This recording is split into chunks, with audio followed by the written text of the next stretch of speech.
Let's get Red One out of the way because I know what you really want to talk about. Yeah. So we'll do it from order of importance, right? So go. Red One, first movie up on deck, which is, what did you think of this trailer? Well, originally I thought the movie was supposed to come out last year, but apparently not. I thought it has J.K. Simmons in there, Chris Evans, The Rock. Yeah, it's The Rock's production company. It's The Rock's, yeah, $7. It's his production company. I feel like this movie's been done before. I just don't.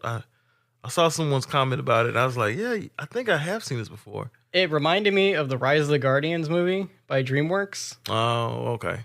Mixed with a little bit of like kind of what Violent Night sort of established. Yeah. Like the changing up of the Santa lore. So basically this movie is about Santa Claus getting, I guess, kidnapped the night before Christmas.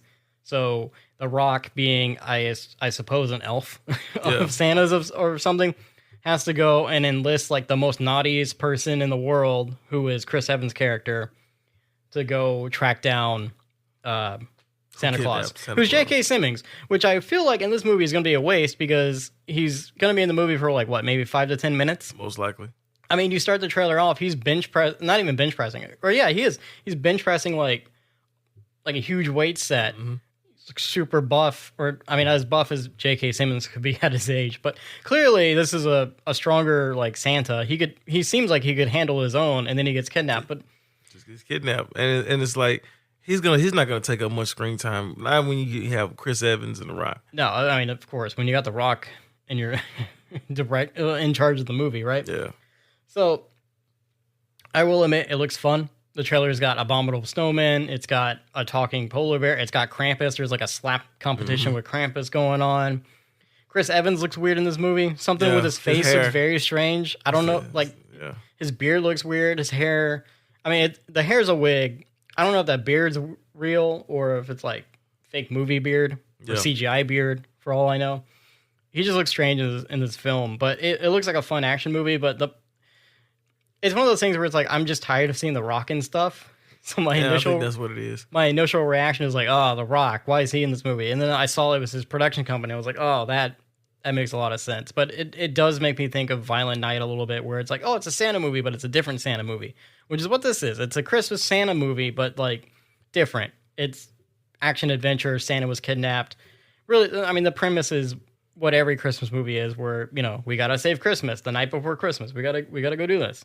What I kind of wanted to talk about a little bit here was Chris Evans. You were mentioning Ryan Gosling kind of having trouble being like the movie star guy. Chris Evans, outside of Captain America, also has trouble being the movie star guy. Like, if you look at his filmography, outside of Captain America, he hasn't been in a whole lot of like huge hits himself. Yep, and he's about to go 0-2 on Netflix because, see, his last movie he did on Netflix was Gray Man with Ryan Gosling. Yeah. Which he was a great villain in that film, though. He's the only one that had fun in the film. Yeah. He's the only one that really truly had fun in that film. I felt like that movie was weird because like all the characters went to school together. They're like, yeah we were all in Harvard, and here now you're like secret agent spies. Like, what's the correlation with that? But yeah, he really had fun in that movie. My thoughts on Red One was just, it is what it is. It's a good Christmas film. Yeah, so I'm looking at Chris Evans' filmography. He was in a movie called Pain Hustlers. Yep, which I think came out recently, but I think that was a Netflix joint. Some movie called Ghosted, never heard of it. Never heard of it. The Gray Man, Lightyear, he was the voice of Buzz Lightyear. Yep, that didn't do good. No, people hated that. He was apparently in Don't Look Up, which that was a funny movie. Yeah, that was a cameo. He was a cameo in Free Guy. Yep. He was in Knives Out, which I remember him in Knives Out, but again, supporting character. He's not the main. Mm-hmm. Couple movies I don't recognize, Superpower Dogs.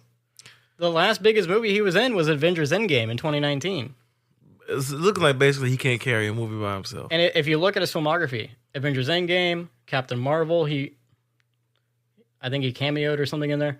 Avengers Infinity War, Spider-Man Homecoming, which is a cameo. And then he had some other movie in between, Civil War, which was called Gifted. Never heard of that one.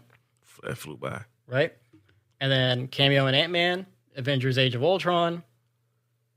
2 movies between Avengers Age of Ultron and Winter Soldier. Again, never heard of these before we go, and playing it cool. A lot of indie movies. A lot of smaller roles. For The Dark World, he did a cameo in that one. Snowpiercer, he was in Snowpiercer, which Snowpiercer is a good movie. It's an underrated film. underrated, and also it didn't do so well in the box office at all, and people love to hate it. It's one of those movies that like it's good, but people just love to hate. Yeah. The Iceman, which looks like a crime movie, never seen that one. I think I remember hearing about this.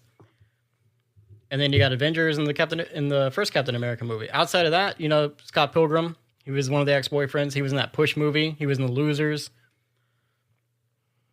But none of these are big films besides the Marvel roles. He just needs a film that he can. Oh, he was call Johnny his Storm own. too. Yeah, Johnny Storm. But even those two, supporting character. Like all his movies, for the most part, has all been supporting character. And I feel like I don't think Hollywood has really been pushing him as much anyway. You're right. So I think they probably it kind of felt like that's his little bar. That's his bar for him. Yeah.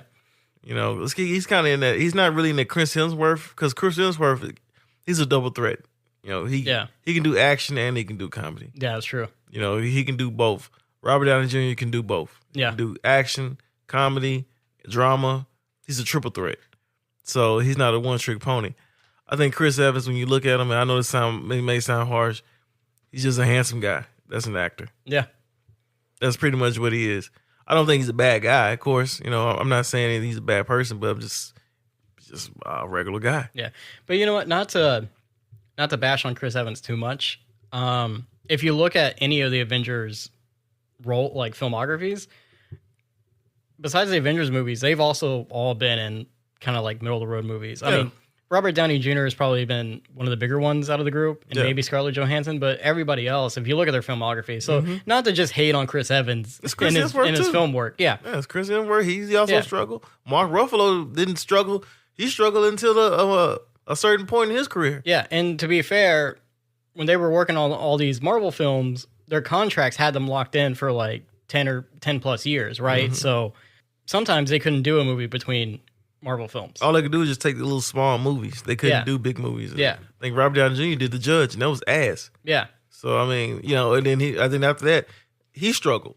Yeah. So, it's not just him. You know, all of them struggle. So, yeah, I just want to point that out. Dr. Doolittle. Oh, God. That was awful. Yeah. I heard about the dragon and the trumpet or whatever. And crazy. But bad. Moving away from Red One, dumb fun Christmas movie, whatever you want to look at it.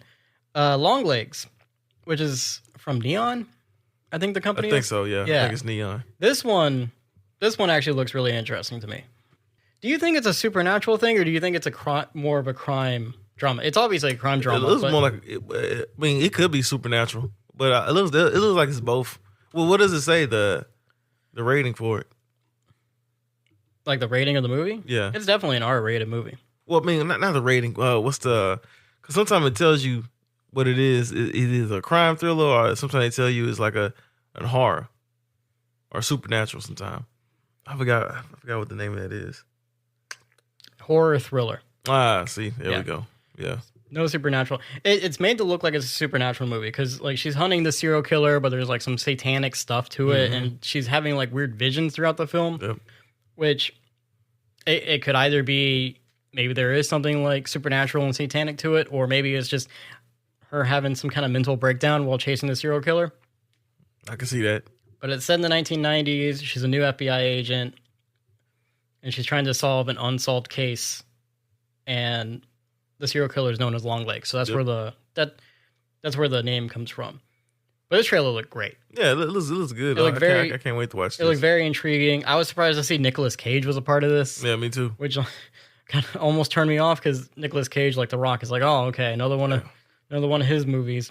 Because Nicolas Cage is hit and miss. He's always been hit and miss. His whole career's been like that. Well, the whole theme of this episode is actors who are just okay. Yeah. I really like the way this looks. And the trailer was cut very nicely. Like the way they did the trailer itself. Well, that's Neon too. I mean, Neon is an underrated company too. I don't know who they're partnered with. I'm pretty sure they're partnered with either Universal or maybe Blumhouse or something like that. I don't know. But yeah, Neon has had some movies that look fantastic cinematography wise. So I'm not really surprised. So you're interested in this? Oh yeah, without a doubt. Nice. We got those two out the way. Yep. So the big one is Nosferatu. Yep. The Nosferatu remake trailer looks incredible. I'm not gonna lie. I seen this trailer, like, again, how it was cut. very good.